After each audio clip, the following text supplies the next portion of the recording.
We're snorting cap rates and shooting up cash flow here at Deal Junkies.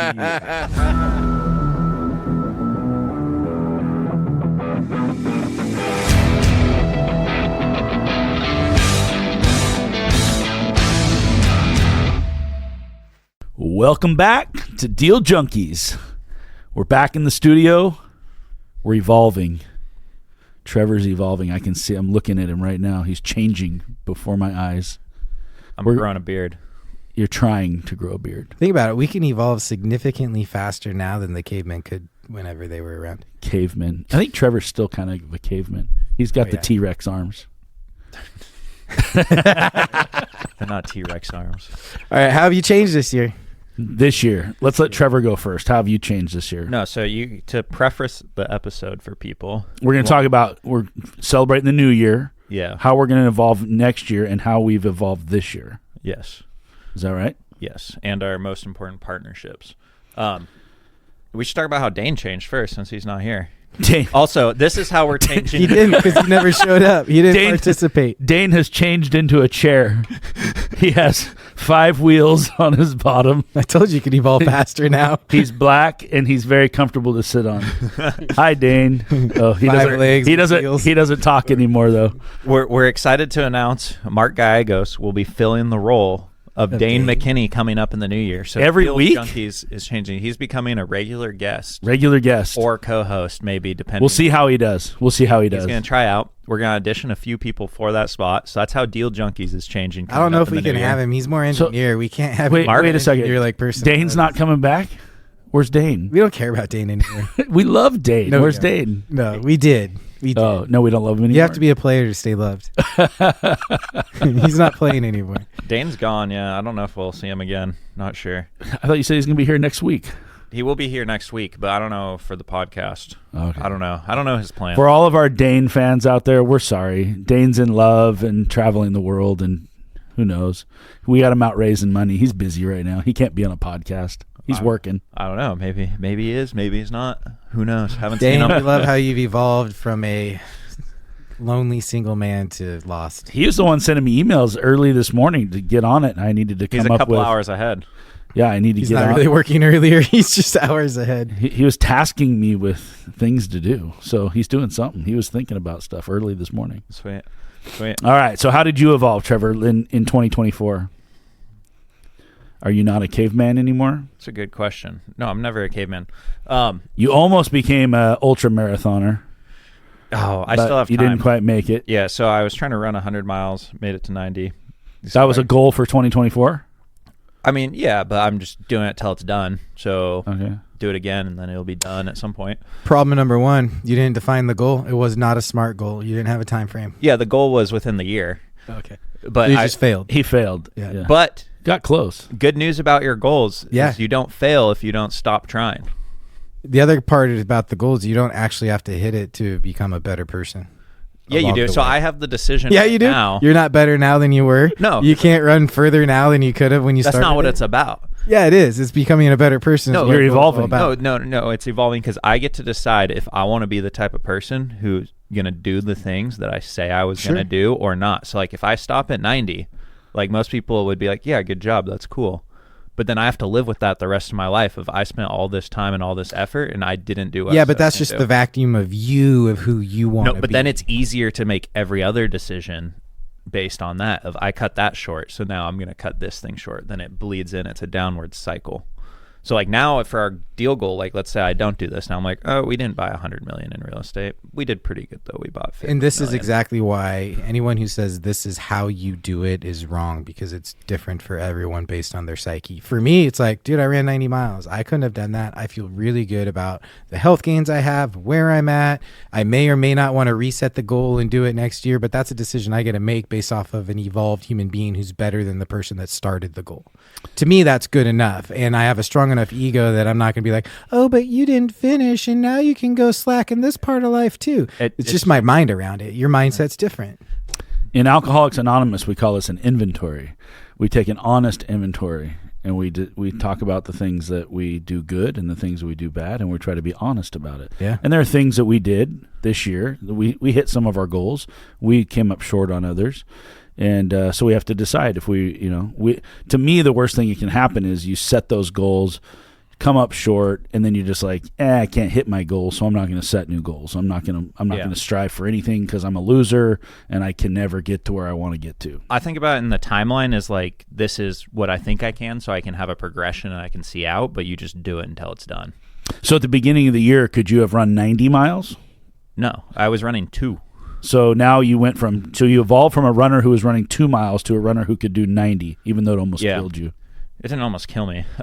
Not the best health decision, but okay. So what's the benefit behind it? Why do you? It was want to just do it mental. Again? I would just, the only reason to do it was just to see if I could. Okay, that's it. There's no other reason. What other ways did you evolve in 24? Well, so let's do this instead. It's such not a relative fucking goal. No, hold on. No, let's get relative. Yeah. I want to turn this into, we did coaching for Dane. Let's turn this into coaching for me. Yeah. Because you evolved into being single this year too. He's less selfish than he was, more selfish than he was last year. You must not have started the year with relationship goals. All right. You didn't realize how his business goals affected relationship goals. No, I learned a lot. Let's turn this, because normally I would have this conversation with you guys off air, but we'll share whatever on air, because I would want to have this at the end of the year anyway. So like, what are things that you guys foresee as third party perspective that you see me doing / you think I would like to be doing, that you think I could be targeting? You're asking us if how we saw you evolve, and what you could be doing to evolve more? More, yes. How can I progress this faster, and what things am I missing? Because you guys are older than me, you have more knowledge, more experience, and whatnot. I think one of the biggest things I need to work on is leadership skills, probably, at this point. But there's probably lots of other things, too. So I need to think about it now going into, and I don't care about like the new year or whatnot. It's like, I need to start this now for going forward. It doesn't matter, it's the new year. But what are the things for me to move forward that you think I need to be doing that you see? My biggest skill I have gained is public speaking, but I think you evolved a lot in 24. Just looking at the way you tapped into social media, you became a presence. Every time I turn on Facebook or I open Facebook on my phone, I can't get away from you telling me to go buy real estate and you're going to give me a free class. I thought that was awesome. If you pay enough money, dude. I think, go ahead. You became a podcast host. You bought a bunch of real estate. There's a lot of things that you did. But what can I do to do more? Like, that's what I care about. Well, I mean, I don't know. Are you trying to do more in the same categories, or do you want me to tell you where I think you could round yourself out? Where do you think I could round myself out to grow more? Okay, so it's easy to want to go do the things that you're already good at and do them better. It's hard to go off and try to do things that you're not good at and try to change yourself. So for your personality type, one thing that I see is that you're very analytical. You're somebody who studies spreadsheets and numbers, and you have your goals and your targets and things in mind. And so the human element is lacking. You don't have, you need to learn more how to relate to other human beings and to have empathy and to understand where they're coming from and to develop personal skills so that it's easier for you. When you said you might want more leadership skills, that's the way you do it. You do it by interacting with other people and understanding where they're coming from to make sure they're getting what they need out of the relationship as well. That would be where I say, just because that's not naturally who you are, you're definitely more of a numbers person. And I have other partners that are like that are very much in the spreadsheet. And when it comes down to making a decision, they'll make a decision based on just what the spreadsheet said, and they'll take the human element out of it, and they'll make mistakes because they'll screw somebody over on accident, or they'll hurt somebody's feelings, or they won't get somebody on board for their idea, because not everybody is living in spreadsheet land with you guys. Like, that's your superpower. So having more empathy for people will help me in what way? We're going to try to turn you into a real boy. I think, well, you started like leadership training. I love the idea of an honest inventory of what you have. And I think one of those things is just look at the momentum that you have in life. So much, I don't believe in leadership training. I believe in communication training, or self-development, that's where leadership comes from, being experiential. You become a leader based on the momentum you've created in life and the leadership positions that's created in life, and then leading through those positions. And if you want to become a better leader, you need to get in tune with who you are. Your level of emotional intelligence needs to increase. More importantly, you just need to become a better communicator. And the momentum you have already created with expanding your level of communication and your self-development will naturally lead to becoming a better leader. But I agree with Gabe. So all that stuff comes down to character traits and like small things that you can actually change and do. So like, for example, if someone says Gabe's a friendly guy and someone's like, what is it like to be friendly? Like you greet someone, you use their name, you smile at them when you say that. If I want to have better EQ or what are the things that I would be doing to do that? Listening. Active listening. I feel like I'm a really good active listener. And I almost feel like we shit on you a lot about the lack of human component, because you do have a level of human, you get oxytocin flowing through people. That's really the ultimate goal. Is it I don't know. But you do a good job of connecting. It's not Oxycontin. It's not Oxycontin. That was like Serotonin? Dopamine. Dopamine? Oxytocin is. What are you talking about? Stress I don't know. chemical. Skip that part. You trying to Skip get that people part. excited, is what you're saying? No, you get the bonding chemicals through going through people's brains. Bonding chemicals. Bonding chemicals. Oh, oxytocin, like when you give somebody a hug. Yeah. Yeah. Yeah. So you're saying, what are you saying? You need to learn how to give better hugs, Trevor.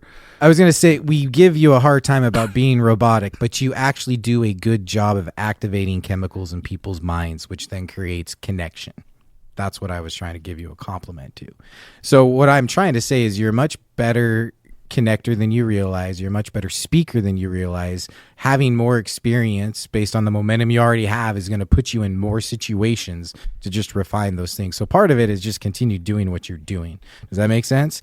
I would work on more on the emotional intelligence side. So there's a really good book out there by Kelly Flanagan, I think the name is, called Love. I think that's literally, or the name of the book is Emotional Intelligence. So there's two really good books I read. One I think is Love by Kelly Flanagan. The other one is just Emotional Intelligence is the title. Work on those types of things, because all it is really about how do you communicate and connect with people. And that will help me lead better. Yeah. And leverage people better to get things done. Absolutely. Yeah, and as bad as this sounds, humans are significantly easier to leverage than assets. They're a significantly larger lever than an asset.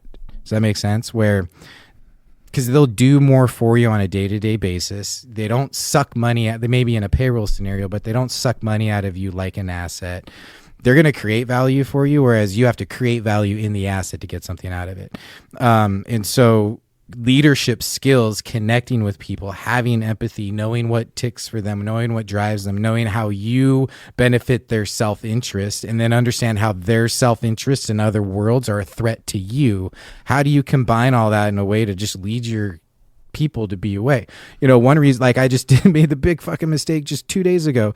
I got rid of Adderall. I got a new med. I was taking it at 4 a.m. and I send this vision email to Sarah and Eric, and then they like push back on it. And I realized I had this conversation twice with Eric, right? But what they are also seeing is, even though he may forget things, even though he has an appetite, I'm smart enough to know that my appetite isn't what's best for my staff all the time. And it's okay to bounce that off of my staff of like, hey, I see this opportunity. I see us growing this direction. I see this. I see that. And a lot of business owners would look at me and go, you're a terrible leader. You're supposed to lead your staff. That's not what's going to benefit me, is telling my staff this is what I want. What makes my life peaceful is what is going to make you peaceful and be here and work for me and be a lever in my life. So like what we try to do is figure out the people that we're partnered with or working with, what their vision and goals are, and then make sure my vision is big enough that theirs fits within it. Absolutely. And that they can accomplish everything they want. Yep. And then I feel like if I give that to them, then I get things in return. Yeah, and you got to be careful with your vision. Yes. The bigger it gets, you can scare people. That's exactly where my brain went. Yeah, like and that happens with me too. Is like, I'll walk into the office and be like, let's buy this other company, and then everybody looks at me like, please don't talk about that right now. Like, we're trying to run the companies you already bought. Yeah. So, it's one to be the visionary, to be somebody that's it's easy for me to say, let's go buy a business, but somebody's got to run them. And so we got to make sure everything else is running good first. But what I love to do is get everybody's mindset to where I'm like, okay, I'm here and I'm 3 steps ahead of you. What do we have to do to get everybody else on board so that you come to me and say, all right, Gabe, go buy the other business? Yep. Absolutely. But I think that I think Trevor's got a big heart, and I think people, we get on you, call you Trev Bot and do all the other stuff because you're an analytical guy. It's part of your personality, but you do have a big heart. I just don't know that people, I don't know that everybody recognizes the same thing in you that we recognize in you. The people that know you better. There are the people that you interact with minimally on a regular basis look at you in a different way than maybe Mike or I or Dane look at you. And that's time. They're and much experience. nicer to me. Me? I'm nicer to you? No, I said they are. They're nicer to you? I'm just kidding. Well, early on in my career, I wasn't recognized as someone who cared and had compassion about people. I was I was an appraiser. It was market. It was this. It was economics. It wasn't relational. I've got now 12 years of leading an events company, being on stage. We're now in mentoring people, right? So there's just an experience now that's seen by the world of what I've done. You just don't have the time. Yeah. So what do I need to do to improve myself enough to have the impact I want to have on people's lives and grow how our companies and all these things in the way that I want? Like, what skills do I need to gain? What things do I? You don't need to gain on? any skills. I think that's what we're trying to say. So I don't need to do anything. You just need to continue refining what you have. Yeah, and I think for you to just be mindful. When I talk about making friends and having fun, and I talk about how it's harder for you to make friends than it is for me to make friends. I got way more friends than you. They're a different kind of friend. You need to. This emotional intelligence that Mike is talking about, I think that's where I would recommend developing your how your intimacy levels are with other human beings. Like, how deep can you get with another human being on a human level? What did you mean, like vulnerable? Like, what does that mean? Yeah, the book name was Lovable. That's what it was. That's the book.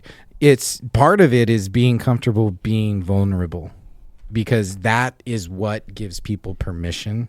Do I tell all these people of all the stuff we mess up on all the time? Yeah, and people live see on that. there. Yep, and you don't. But they're a different kind of vulnerable. You don't act like a normal human being though when something goes wrong. Like, you don't have the same stress that other people have, or you don't show it because I've thought a lot about it though. Because you're trying to come up with a solution. You're not trying to live in the pain and also feel bad for it. So. What is the worst case scenario? I live in America. Yeah. You already hit the lottery. I'm assuming I know enough people. Let's say I lost everything and I went to the street. I could probably walk to your house and you would probably let me stay the night there. Maybe or Mike's. It depends on if you ran 90 miles. You don't have a lot to lose yet, is what you're saying. You haven't acquired a lot of things. You don't have a wife and kids and a house, and you haven't lots of houses. There's all of them. You're building a real estate empire, but you don't have all the things. You don't have all the things that people are worried about losing. It's one of the reasons why you go out and do. You can lose money and buy big deals and do all this stuff and not worry about it because okay, well, what happens? If I lose it all, I file bankruptcy, I start over. You're 27 years old. You've got it in your brain how to do it. So there is very little risk. But once you have a family and you start making different decisions once you get there. So you have to. Talk about your personal relationships. Like, how is your personal life? Pretty good. I'm sitting here with my 2 best buds. My personal life, good. I don't know. How do you think it is? You say you have a lot of. I don't know. I'm not in your personal life. Yeah, you are. I see you all the time. You say you have a lot of friends. You hang out with. You have people. I've learned. So over the years doing what we do, I find you have less and less friends. Like true friends. True friends, because it's so hard to relate to what people are doing once we're doing, because no one understands what we do. Okay. Or does similar. It's beyond that too. It's just time. The older you get, everyone else has less time to give to other people. Okay. Yeah. But you're saying you don't have a lot of peers that you can relate to. I don't hang out with people my age, really. Well, think of it this way: you guys are old. You have less time to be social now than you did previously. That's just. I got a lot of time right now. I have too much time. Like, I got This a lot of asshole free time, dude. is I have a lot of free time. Just like, throwing his success in everyone's no, face. it's not. No. I just have life circumstances happen, and I have a lot more time Okay, now. right now. But for 2024 compared to 2018, Yeah. you had less time that you could give in general out to the other people in this world. So if you have less time of it and you are a different person that connects with different, you're going to use that time in a way to spend it with people that you relate to. So it's not just you don't relate to people anymore. It's more than that. Does that make sense? I don't know. I think of it like, it was interesting when Gabe told me, because I thought Gabe was a really popular guy. And then he's like, no one really invites me to do anything. And I was like, they probably think you're really busy or you don't want to or whatever. He's like, I would love to go do things if people, and you talk about with AJ Osborne too, right? Like, I'm assuming it's the same thing. Like, people view this guy and like, he's busy. Yep. And then no one invites you. Or like, I was thinking about like, I don't get invited to a lot yeah, of like things. no one's going to go check in on Mike. Like, hey, Mike, how are you doing? Because they're like, oh, Mike's doing deals. He's good. He's successful. Like, no one checking. Like, Mike's the guy you call when you're not doing well, well. so he can help put you back together again. yeah. That's true. It happens that way. Yeah. Yeah, I mean, I think on a personal level, everybody plays a different role, and for me, it's okay. Like, I mean, the first thing that happened for me was, I quit drinking, and then most social gatherings involve drinking. Then I quit eating garbage food, and if it doesn't include drinking, it definitely includes garbage food. And as you start taking these things out of your life, like, people just start going like, well, Gabe wouldn't want to do that because we're not doing what Gabe would want to do, right? So as I evolved, I just evolved out of those things that regular people are doing. Then the next thing that starts to separate you from your peers is as you make more money or have more success, then either people are jealous or they're scared or whatever. And you just can't relate. So, I mean, you're having a conversation and somebody's trying to figure out how to scrape together enough money for rent, and you're trying to go buy a $15 million building. It's kind of hard you're not on the same page anymore. Like, you just start moving in a different direction. Yeah, it's just not as interesting anymore. Yeah, but you can you're really good at you love to network and go find I love people that are learning into, about what people are doing, yeah, I mean, you're really good at building relationships on kind of a business level and networking and learning more about real estate. But on a personal level, I mean, one of the relationships you're going to have to build at some point if you want to have kids or a family is you're going to have to find a spouse. And then, your spouse is probably not going to want to talk about deals all day long. So what are you going to do? Find a spouse that wants to talk about deals all day long. That's a smart way to do it. Your number one partnership is your spouse. Yeah. Yeah. So you're going to find a woman who's a deal junkie? I don't know. All right. Maybe. Ladies, you hear that? He's looking for a deal junkie. So He's going to find an ultra runner. would that be unhealthy? Because my favorite thing to talk about is deals. Well, it would be good for you to not be one-dimensional. Maybe in your evolution in 2025, you can have more than just deals and running. We can add. I feel like I'm some. multidimensional. I do lots of things. Let's get you into video games or something. I know you're playing poker now. That's your new thing, right? No, Play I don't poker even tonight? like playing poker. Like, I just go because It's really people invite boring. me and I like hanging out. And I try to talk to everyone while I'm there, and they're like, "Shut up! I'm playing the game." They want to play poker, and you want to talk about deals. Yeah, I like to bust out early, and then I can just talk shit. So what are your interests in life other than deals? I might need to find some new ones. You might be right. Hobbies. There you go. That's how you grow. You get some hobbies in 2025. I had lots of hobbies, and then I got rid of them. And then Specifically, a hobby that works towards a purpose of what you're trying to accomplish. Part of it for you is you're such a purpose-oriented person that you're really focused on creating value and impact, and so you don't want to. Sometimes life is about not providing value and just enjoying it. It's kind of hard to do. I can't that. sit and do nothing. Yeah, it's the problem. I need. So what do you do? Learn how to meditate. So I was running a bunch, and I was playing basketball, pickleball, hanging out with people, lifting. Like, by the time you're doing all that, it takes time. So you work out, and you play sports, and do deals. Do activities. All right, that's good. I think you need to Don't- stop worrying. Why are we talking about him the whole time? Oh, we're just talking about how he can evolve in 2025. Yeah, you guys aren't giving me good tips. I don't have any action This is the steps worst from this. episode ever. We're trying to tell you to become more human. So that's the one thing. In 2025, I have to work on EQ, and that will help me make more money, have more Yes. friends. Because that's what a Live a leader better life. ultimately is emotional intelligence. One thing you don't care about much is what other people think about you, which is kind of a good thing, but also can be a bad thing. I think if you try to think about that, you're going to drive yourself crazy. Yeah, it's really not your business what other people think about you, but you want to be sure that you're not constantly making enemies. You want everybody to get behind you and like you. If you're likable, people will, when you're talking about trying to leverage people, you better become a likable person. But at the same time, people not liking you adds to the magnetivity of it. It can. So you don't want to be concerned about what people think about you, but you need to understand how your actions affect people, so you're just aware, right? So that way you can be aware of the actions you're taking, because maybe taking that action is not problematic, but the way that you take it can be. And so that awareness just says, hey, here's what we're going to do. But if we give this lens and this frame to it, it's going to be so much more impactful if we do it this way. That's emotional intelligence. That is evolving as a leader that now brings everyone's like, wow, that was really smart. You know, you can be the ignorant, just I'm going to bully someone into my way, or you can be the smart influencer that makes things go easier and smoother without friction. So how do you do that? What does that look like? Understand people.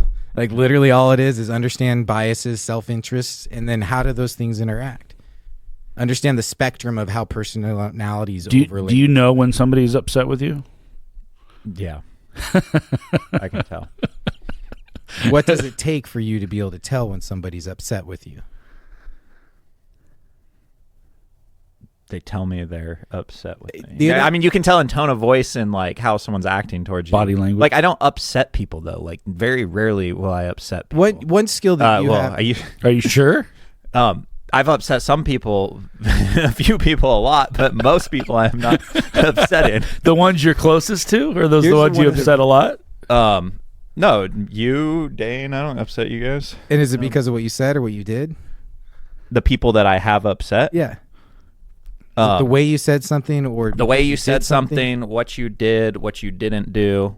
Maybe part of it's on them too, but we're not talking about them. We're talking about you.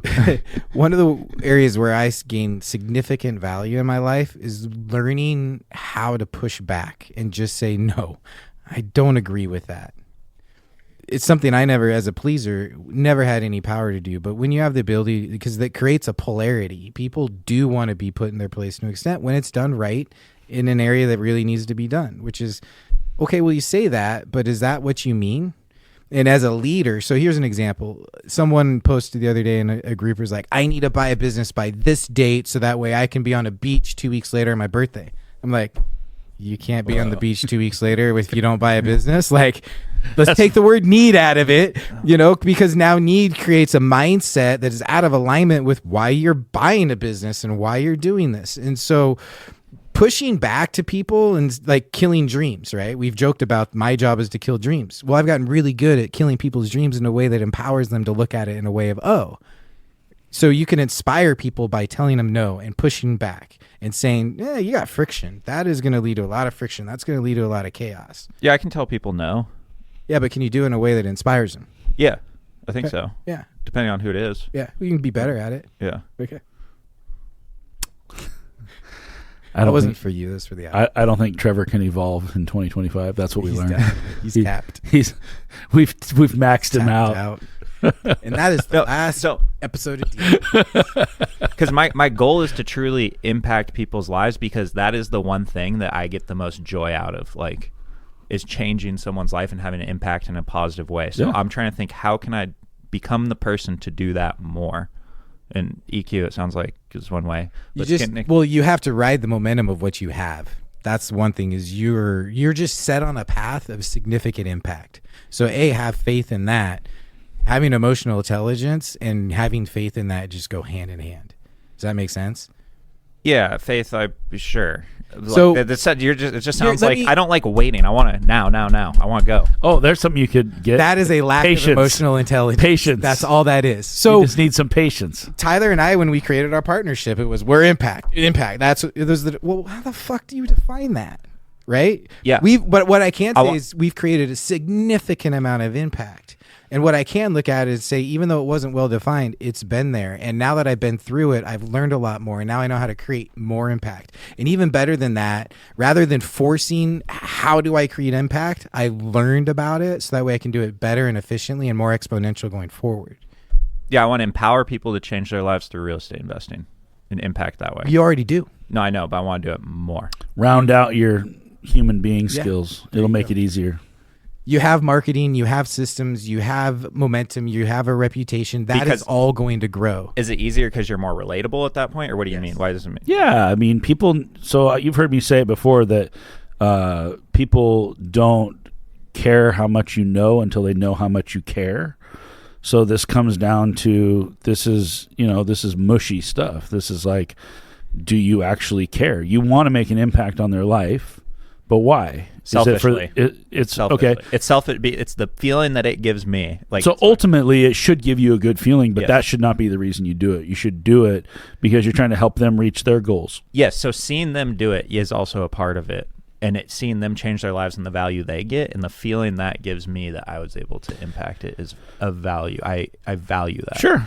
I mean, that's good. I mean, there's nothing wrong with that. I think it just comes down to when you're interfacing with human beings, they need to feel that you're not a robot. Do you know that you are robotic? I mean, we tell you that all the time, but do you sense that in yourself? Are you playful? Are you just playing a game when you and Gabe are arguing about your $200 million thing and he's just like, chill out, and you're like, no, we didn't make it? Is that a game? Is that no, it's real. Or is that real? It's real. Like, I mean, I think if we're going to say we want to do it, we should do everything in our best effort to take the steps to do it. Otherwise, we should decide that is not the goal.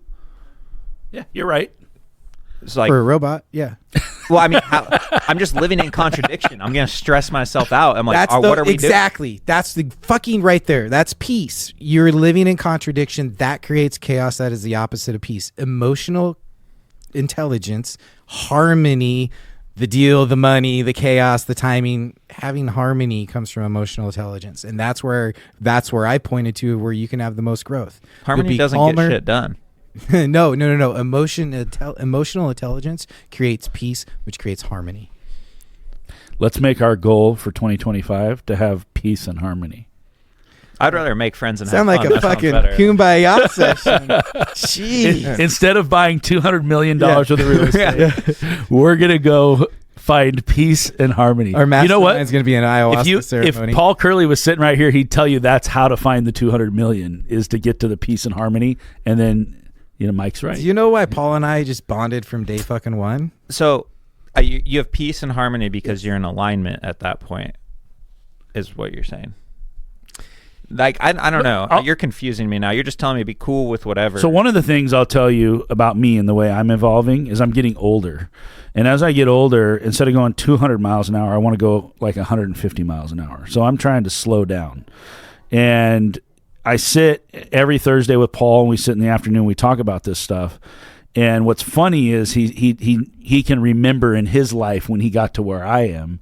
And he says the interesting thing is once you try to slow it down, what ends up happening is you end up doing more deals. Like, things start to get easier and easier and easier. So I've spent the last decade building the foundation to something really, really big, but I don't have to kill myself over it anymore. The foundation has been built. And so for me to evolve is actually to leverage people more, to keep continuing to build the team. And then for me to actually relax a little bit and to slow down a little bit, because now I need to be in a mindset to where I can think bigger and I can have the vision, and I can't have that vision when I'm going 200 miles an hour. It's too blurry. Yeah. So that's what I'm looking for, is just, it's not so much about hitting 200 million in deals or doing whatever it is that we're doing. I want to keep playing the game. I want to keep having fun and doing what we're doing. None of that has changed. But for me personally, I'm backing off the gas pedal and I'm not pushing as hard. I'm not stressing about it. I'm trying to not obsess over it. So the only thing you think about, even if you go for a run, don't tell me you aren't thinking about deals when you're on your run, right? Like, so when I say being well-rounded, you need to have more interests in life than just the $200 million goal is good to go buy deals, and we will do that. But you have to be like, for what reason? It's like, now I'm a robot with no interest and I have 200 million in deals. What is that? That's not life. Yeah, so the problem I face is I set smaller goals in the past and I hit them, and then like right now, but now we have like a very long-term goal, so now I feel like unachieved throughout the whole process. Why do you have such a sense for achievement? Why do you have to have It's because of where you're putting value. And that's when I look at emotional intelligence, the more your higher your EQ just means you put value in the more appropriate places. You're putting value on, this is a goal, we didn't accomplish it. Gabe's putting value on, dude, we got a huge balance sheet in 6 months after opening. If you compare this to any other business that Gabe has started, any other partnership that Gabe has started, I got to imagine it's probably in the top 5, if not 3 or 2 or 1.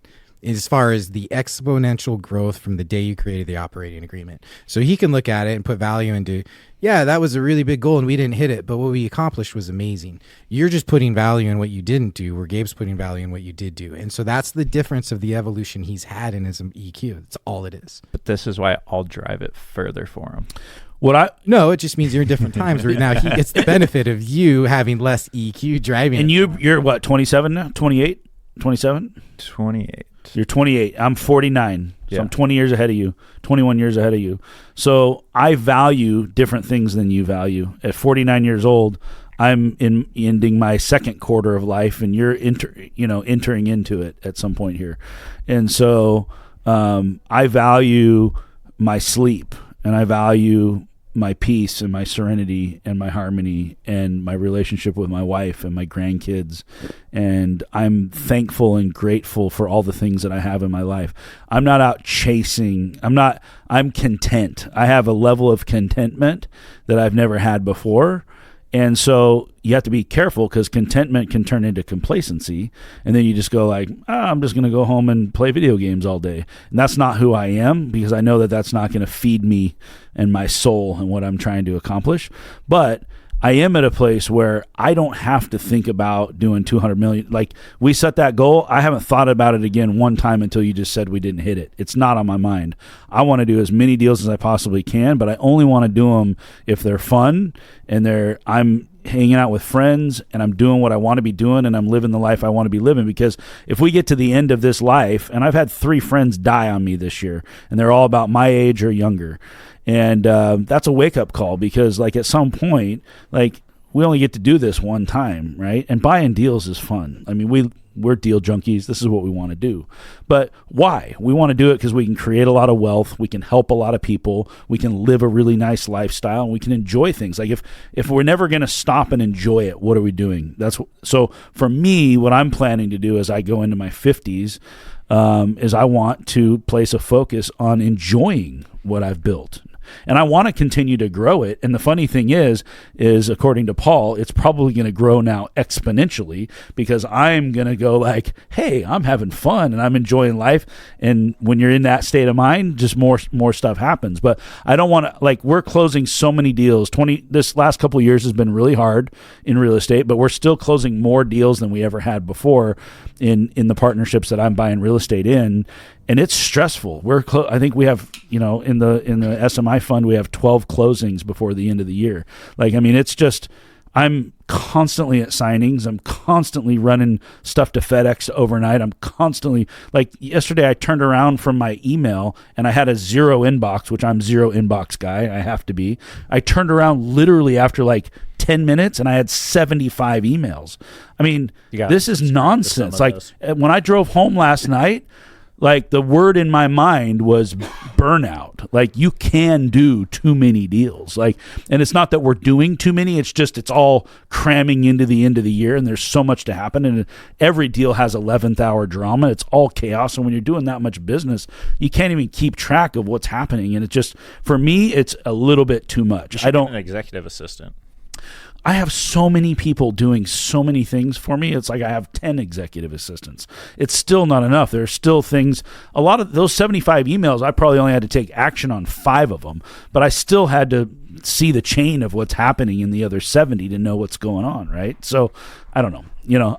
I'm saying, for me, I'm at a different stage of life that you are. I know how to interact with people and I know how to build deep relationships.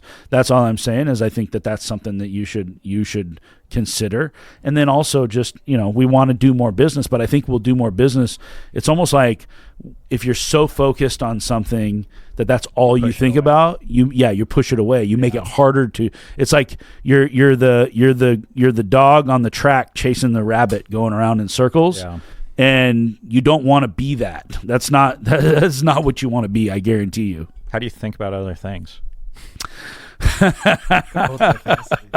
You're at a point where you haven't got there yet, but you're about to get layers of leadership where your next evolution of yourself is being the counselor, the emotional intelligent person to help build emotional intelligence in your leadership, because they need to lead the people below them. Right, like right now you have the 2 layers, you're getting to 3 and 4. You're getting further and further detached from your actual operations in the marketplace. That just means there's other people in between you, and you need to lead those people to lead those people. Like the biggest work I've done this year is just working with Eric and helping him on anxiety and seeing the vision and how do you communicate with staff and what are we getting stressed out about and what are we making. Don't let that stress you out. It doesn't matter. I don't care about that. It's okay if that fails. Let that fail. Here's the important part, right? And so it's really just working with him to become a better leader because my staff work with him. They don't work with me. Does that make sense? So it's that layer of things that you're going to get to, and that's where it becomes more and more necessary, and B, powerful. So how do I think about other things?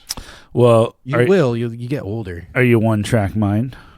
I think a lot about just travel more, go meet more hand. people. I've traveled, dude. I went all Dude, over go the to world this Africa. year. I went to Jamaica, Europe. Yeah, no, those are the wrong trips. Go to some freaking refugee camps. Ayahuasca. Yeah, go to a third world country. And, ayahuasca ceremony, refugee camp. There you go. So I have hobbies. Like I learned to play the piano and do all these skills and things and whatnot. It's all been goal oriented, trying to build skill acquisition. Yeah. Just go be. So your next skill acquisition is to become a human. It's a skill you haven't learned yet. Dude, refugee camp will do that for you. It's nothing better than watching a cute little kid dance with a freaking banana leaf soccer ball. You've done that? Mm-hmm. I don't know if I want to go over there. He'll run 100 miles. How are you evolving, Mike? I was pretty selfish this year. That's kind of a big thing for me, is just being selfish. You wanted to be? Or you thought, that's a bad thing? I think not being selfish was an indicator or kept me from cutting some relationships that should have been cut sooner and faster that probably would have led to a different path. You're saying you want to be more selfish? No, I was. This year was about selfishness. 2019 and 2020. 2019 was coming out of depression. I put a lot of effort into myself. 2020 was relatively selfish. 21, 22 was a lot of just working for a lot of other people. 23 was realizing that. And then 24 was taking action on being, this is the direction I'm going to go. These are the hard decisions I need. It's not really selfish. It's just you're putting yourself first. Yeah, exactly. Putting myself first. So that part of it. The other part of it was that layer of leadership, which is being an hour from my offices and my businesses and really not showing. Even when I go to Portland now, I don't go to the office. I'm not present. And so how do you create more of a remote leadership standpoint, which is giving responsibility and letting people make mistakes? And I've seen like waves of action. So Q1, I worked really hard this year. I was more present. We set goals. We, delivered messages to staff. That was a period of time where we repositioned a lot of things because the buyout was done. So Q1 was about repositioning. And then you got to kind of step back and let it happen. Part of it is putting things in action and then having the power to let things go.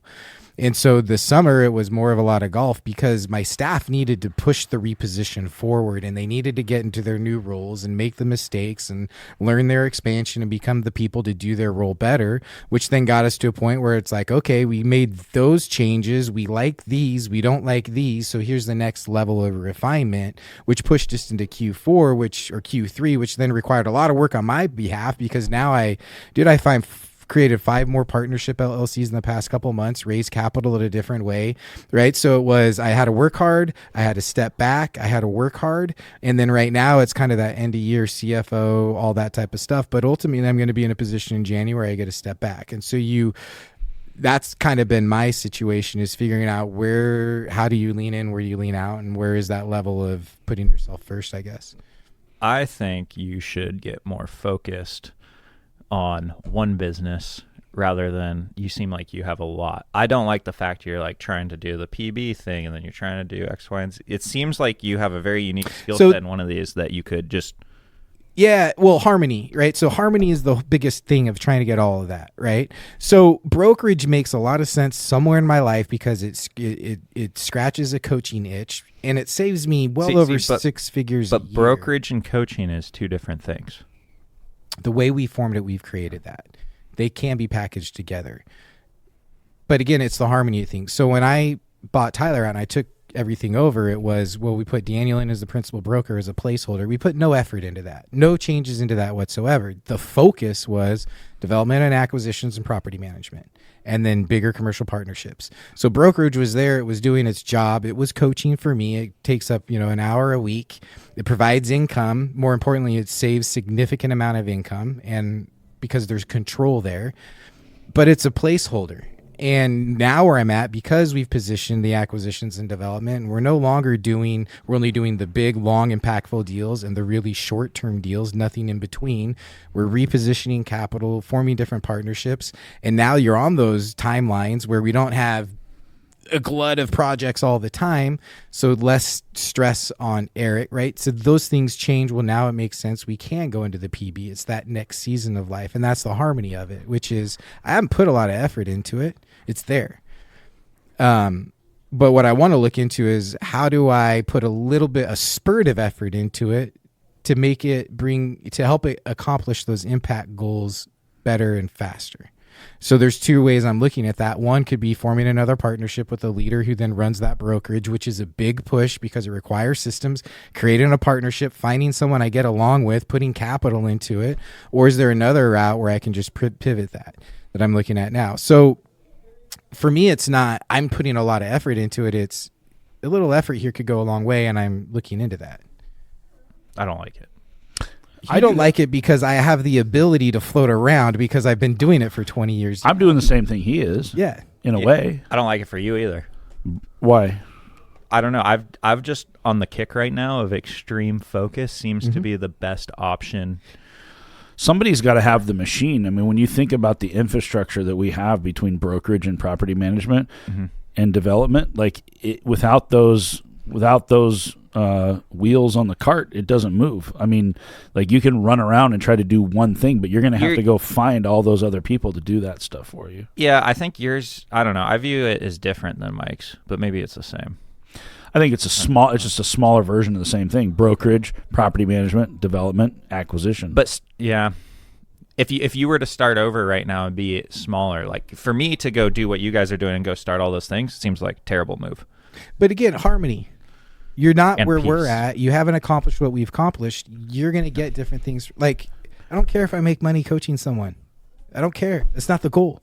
That's not what that relationship's trying to create for me. Different goals. Yeah. That's all it is. That's emotional intelligence. I'm okay with that goal. Okay. Yeah, you're just not yet. I'm not okay with your goals. There's fucking problem number one. They're my goals, dude. Why do you care about my goals? Am I happy? Hey, Trevor, do I look happy? You can have more than one goal. No, everyone needs to have my goals. If you guys want to hang out with me, you have to have my goals. I'm going to evaluate your goals all the time. You're worse than Aaron West. Dude, that guy just won't stop. Who's Aaron West? I don't know who that is. He's one of the coolest people I know. He's in GoBundance. He has a brokerage in Sacramento, but he is the goal guy. He's the giver guy. He will always challenge you to donate more money. He will always challenge you to get more clear on your goals. That is just his personality. Yeah. So, Gabe, what are you doing going into next year? How are you evolving? I already told you. I got old. I evolved. No. Now I'm old. I'm going to get older. You should donate more money. Have you donated enough money this year? I don't know if I've done it enough. You've donated a lot of money, but I don't know if it's enough. Yeah. That's helpful. I actually donated all the money I had at one point. we gave all our money. That was not a smart business choice. We gave all of our dollars we had in our account. Sounds like He's it's a great philanthropist. choice. That's a really good business choice. You have plenty of money in your bank account now? Yeah, we're fine now. Okay, there you go. It's a great choice. They recovered. Yeah. We were like, probably not the opportune time. You're like, it's not, whatever. our timing doesn't matter. It's when they need that money doesn't matter. Yeah. But anyway. Yeah, we're trying to raise money for Valor Mentoring, so you guys should pony up. Right? I wrote him a some check. I came Good. through on a Thank check. you. Yeah. Thank you for your support. No, what do you see for yourself going forward? What do you want to do? You want to relax more? What do you? I want to Grow continue. No, I do not want to grow hair. No, I just want to continue to build on what we've already built.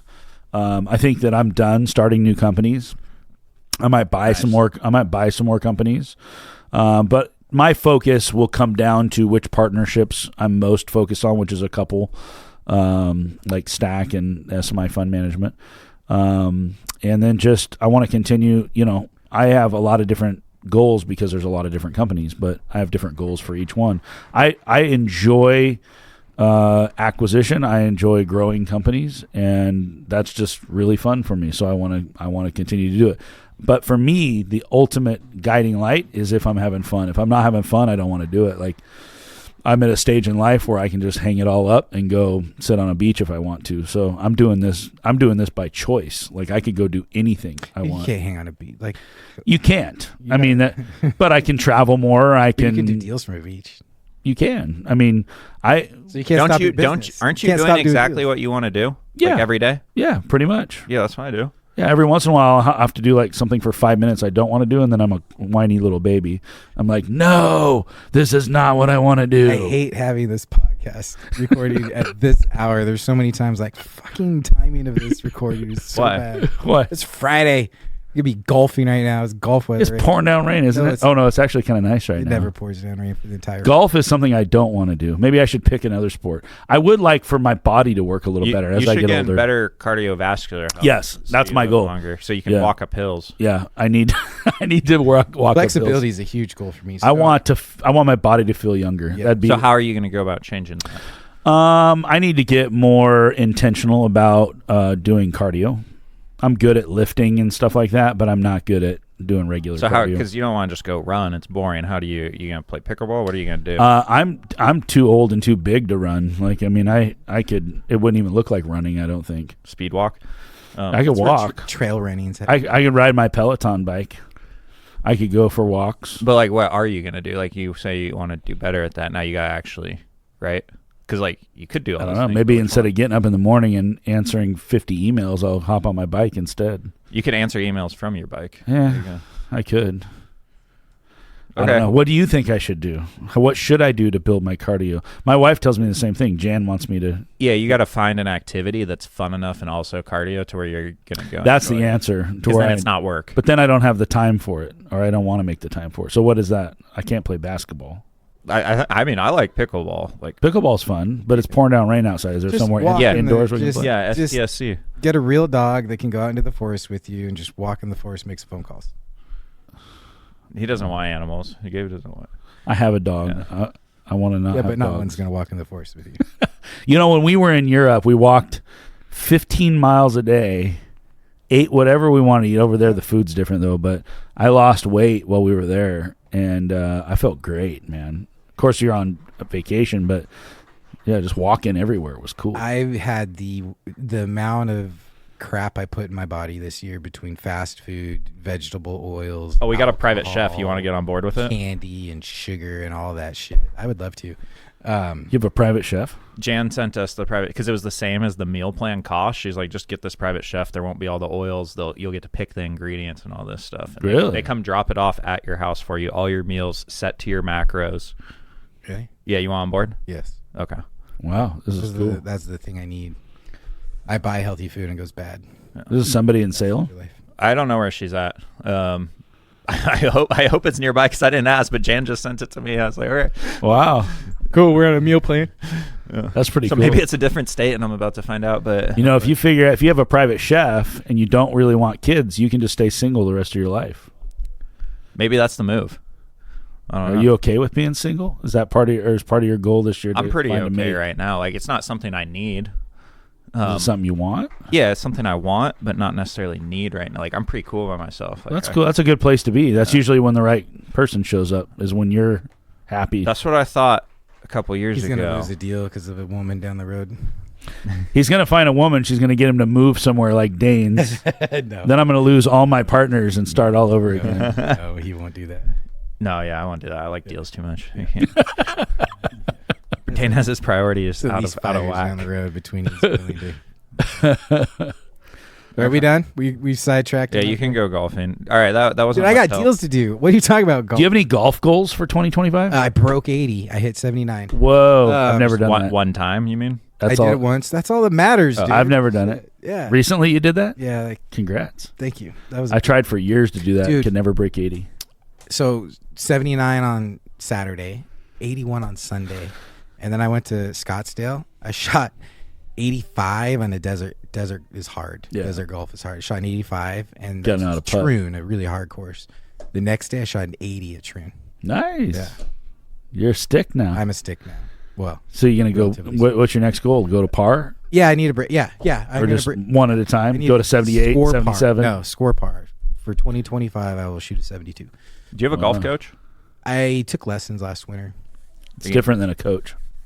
Yeah, you should get a golf coach. You're No, just I'm taking gonna read a swing book. lessons, right? I can't say the name of the book because I'm going to coin this phrase and make T-shirts, and it's going to become the coin phrase. I think your putting kind of sucks. You should work on that. Oh my god! Well, Scoring is all about putting, and it's a mind game. Golf becomes a head game. The only way to get to par is in your head. I'm pretty sure I beat Mike when I played with him. I wasn't really counting, but pretty sure I got him. Well, when you get down there, let me know. I'll come out. I'll play, but I'll probably screw you up. You'll see my swing, and you'll be. this is the best part. So the day I broke 79, there's an 82-year-old Merrill that walks the golf course every single day. I've never met him, never been paired with him. I not only got paired with him, but we were the first people off on a twosome. So Saturday morning, the first two people out on the course. He doesn't keep score. He doesn't have a handicap. He's just the old man that just goes out there and plays. I think he was a big factor in me breaking 80 because it was just slowed you down. yeah, and I was playing so good. I fucked up the last 3 holes like everyone does, really badly, and I still broke 80. Yeah. And it was even a tap in for 79. And I tapped in. I was like, "You just saw me break 80." And he's like, "Oh, cool." See, it's proof of my theory that we'll do is. better if we slow down. Absolutely, We got to go walk the course with an 82-year-old is why- to get under it. absolutely. Yeah, That's why Trevor See, needs to learn to Trevor. meditate, That's why you're not hitting your goals. You're chasing them too hard. Yeah. Hey, I go to Sounds- yoga. I meditate there. dude. Ooh, that is a good. That's a hot good one. yoga. I want to do yoga. Hey, would you like? You can start coming. I'll come to yoga with Okay. you. That's There's- better than poker. There's the hot one right down here by the library. That's The hot yoga class. Yeah, Yeah. that's where I'm gonna go. It's by my house. Oh yeah. Yeah, I go there. I'm going. Do you want to do goat yoga? No, they shit on you. Dude. They do. He's All right, right. Well, hot yoga. I don't think anyone's entertained by this. Bye, everybody. We love you. All right, guys. Thanks for listening. If you like this episode, please share it. What were you going to say? Nothing. We gotta go. This episode is brought to you by TrevBot, the leader of Vesta Solutions. He is passionate about helping you own more real estate. So book your free session today at vestasolutions.net. All right, guys. We'll see you next time.